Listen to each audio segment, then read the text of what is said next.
അറ്റകുറ്റപ്പണികൾക്ക് തമിഴ്നാടിന് അനുമതി നൽകിയ നീക്കം പൊളിഞ്ഞിരിക്കെ അപകട ഭീഷണി നേരിടുന്ന മുല്ലപ്പെരിയാർ അണക്കെട്ടിന്റെ സുരക്ഷാ പരിശോധനയ്ക്ക് സുപ്രീംകോടതി അനുകൂലമായത് കേരളത്തിന് ആശ്വാസമായി മാറിയിരിക്കുകയാണ്. മുല്ലപ്പെരിയാറിൽ പുതിയ ഡാമെന്ന കേരളത്തിന്റെ നിരന്തരമായ ആവശ്യത്തെ തമിഴ്നാട് അതിശക്തമായി എതിർക്കുകയാണ് ചെയ്യുന്നത്. മാത്രമല്ല, കേന്ദ്രം നിലപാട് അറിയിക്കാതിരിക്കുകയും ചെയ്യുന്ന സാഹചര്യം നിലനിൽക്കുന്നതിനാലാണ് കോടതി ഇടപെടലിൽ സുരക്ഷാ പരിശോധനയ്ക്ക് പ്രധാനമായും വഴിയൊരുങ്ങുന്നത്. മുല്ലപ്പെരിയാർ ജനങ്ങളുടെ ജീവനെ ബാധിക്കുന്ന ഗൗരവ വിഷയമാണെന്നും രാഷ്ട്രീയമായി കരുതരുതെന്നും കേന്ദ്രത്തെയും കേരള തമിഴ്നാട് സംസ്ഥാനങ്ങളെയും സുപ്രീംകോടതി നേരത്തെ തന്നെ ഓർമ്മിപ്പിക്കുകയും ചെയ്തിരുന്നു. തമിഴ്നാടിന്റെ അതിശക്തമായ സമ്മർദ്ദം അംഗീകരിച്ച് മുല്ലപ്പെരിയാർ അണക്കെട്ടിൽ അറ്റകുറ്റപ്പണികൾ നടത്താൻ കേരളം അനുമതി നൽകിയത് പുതിയ ഡാമെന്ന കേരളത്തിന്റെ ആവശ്യത്തെ യഥാർത്ഥത്തിൽ ദുർബലപ്പെടുത്താൻ കൂടിയാണ്. പുതിയ അണക്കെട്ട് നിർമ്മിക്കുന്നതുവരെ ജനങ്ങളുടെ ഭീതി ഒഴിവാക്കാനായി നിലവിലുള്ള അണക്കെട്ടിൽ അറ്റകുറ്റപ്പണി നടത്താനാണ് കേരളം പ്രധാനമായും അനുമതി നൽകിയിരുന്നത്. എന്നാൽ ഈ ഉത്തരവ് സുപ്രീംകോടതിയിൽ ചൂണ്ടിക്കാട്ടി അണക്കെട്ട് അറ്റകുറ്റപ്പണി നടത്തി സുരക്ഷിതമാക്കിയെന്ന് വാദിക്കാൻ തമിഴ്നാടിന് അവസരം ഒരുങ്ങുകയാണ് ചെയ്തിരുന്നതും. ഇതിനിടയിൽ സുരക്ഷാ പരിശോധനയ്ക്ക് വിദഗ്ധ സമിതി രൂപീകരിക്കണമെന്ന് കേന്ദ്രത്തോട് നിർദ്ദേശിക്കാൻ അധികാരമുണ്ടെന്ന് സുപ്രീംകോടതി വ്യക്തമാക്കുകയും ചെയ്തിരുന്നു. ഡാം സുരക്ഷാ നിയമപ്രകാരമുള്ള ദേശീയ കമ്മിറ്റി നിലവിൽ ഇനിയും രൂപീകരിച്ചിട്ടില്ല. മുല്ലപ്പെരിയാറുമായി ബന്ധപ്പെട്ട സുപ്രീംകോടതിയുടെ 2014 വിധിയുടെ അടിസ്ഥാനത്തിലാണ് മേൽനോട്ട സമിതിക്കും ഡാം സുരക്ഷാ നിയമത്തിനും വ്യവസ്ഥ വേണ്ടത്. അതും നിലവിലുണ്ടായിട്ടില്ല. കേന്ദ്ര നിലപാട് അറിഞ്ഞ ശേഷം തുടർ നടപടിയെടുക്കാനാണ് കോടതി കൈക്കൊണ്ടിട്ടുള്ള തീരുമാനം.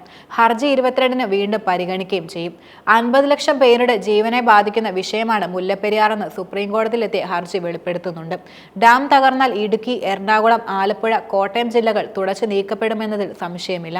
ഡാം സുരക്ഷിതമാണെന്ന് 2006-ലെയും 2014-ലെയും സുപ്രീംകോടതി വിധികളിൽ തെറ്റുണ്ടെന്നും അത് പിൻവലിക്കണമെന്നും ഹർജിയിൽ ആവശ്യപ്പെടുകയും ചെയ്യുന്നുണ്ട്. ജലനിരപ്പ് 120 അടിയായി കുറയ്ക്കുക, പുതിയ ഡാം ഉടൻ നിർമ്മിക്കാൻ അനുമതി നൽകുക എന്നിങ്ങനെ ആവശ്യങ്ങളും സുപ്രീംകോടതി നിലവിൽ പരിഗണിക്കുകയാണ്. അണക്കെട്ട് സുരക്ഷിതമല്ലെന്ന് വിലയിരുത്തുകയും പുതിയ അണക്കെട്ട് നിർമ്മിക്കുന്നതിനായി പരിസ്ഥിതി ആഘാത പഠനത്തിനും ടൈംസ് ഓഫ് റെഫറൻസ് തീരുമാനിക്കണമെന്നും കേന്ദ്രത്തോട് കേരളം ആവശ്യപ്പെടുകയുണ്ടായി. പുതിയ അണക്കെട്ട് സംബന്ധിച്ച് കേരളം പദ്ധതിരേഖ സമർപ്പിക്കുകയും ചെയ്തിരുന്നു. പക്ഷേ പുതിയ അണക്കെട്ടിനായി പഠനം നടത്താൻ കേരളത്തെ അനുവദിക്കരുതെന്നാണ് തമിഴ്നാടിന്റെ നിലപാട്. നിലവിലെ മുല്ലപ്പെരിയാർ ഡാമിൽ നിന്ന് 366 മീറ്റർ താഴെയാണ് പുതിയ ഡാമിന് കേരളം സ്ഥലം കണ്ടെത്തിയിട്ടുള്ളത്. ഇത് പെരിയാർ കടുവ സങ്കേതം ഉൾപ്പെടെ സോണിൽ കൂടിയാണ്. പുതിയ ഡാം നിർമ്മിക്കുന്നത് തമിഴ്നാടുമായി ആലോചിച്ചായിരിക്കണമെന്നാണ് 2014-ലെ സുപ്രീംകോടതി ഉത്തരവിൽ പറയുന്നത്.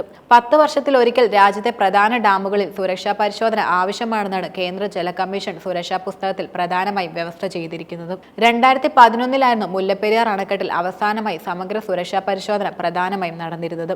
അണക്കെട്ടിൽ അറ്റകുറ്റപ്പണിക്ക് സുപ്രീംകോടതി തമിഴ്നാടിന് 2014-ൽ നിർദ്ദേശം നൽകുകയും ചെയ്തിരുന്നു.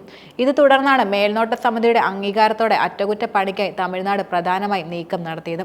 മുല്ലപ്പെരിയാർ അണക്കെട്ടിൽ സുരക്ഷാ പരിശോധന നടത്തണമെന്ന കേരളത്തിന്റെ ആവശ്യം കേന്ദ്ര ജല കമ്മീഷൻ അംഗീകരിച്ചു. സ്വതന്ത്ര വിദഗ്ധന്മാർ ഉൾപ്പെടുന്ന സമിതി കേരളം കൂടി നിർദ്ദേശിക്കുന്ന അജണ്ട കൂടി ഉൾപ്പെടുത്തി അണക്കെട്ടിന്റെ ഘടനാപരമായ സുരക്ഷയും ഭൂകമ്പ പ്രതിരോധ സുരക്ഷയും പ്രളയ സുരക്ഷയും ഓപ്പറേഷണൽ സുരക്ഷയും എന്നിങ്ങനെ പരിശോധിക്കുകയാണ് പ്രധാനമായും ചെയ്തതും. അന്ന് അണക്കെട്ടിൽ ആദ്യ അറ്റകുറ്റപ്പണികൾ നടക്കട്ടെ എന്നും അതിനുശേഷം സമഗ്ര സുരക്ഷാ പരിശോധന എന്നായിരുന്നു തമിഴ്നാട് കൈക്കൊണ്ടിട്ടുള്ള നിലപാട്.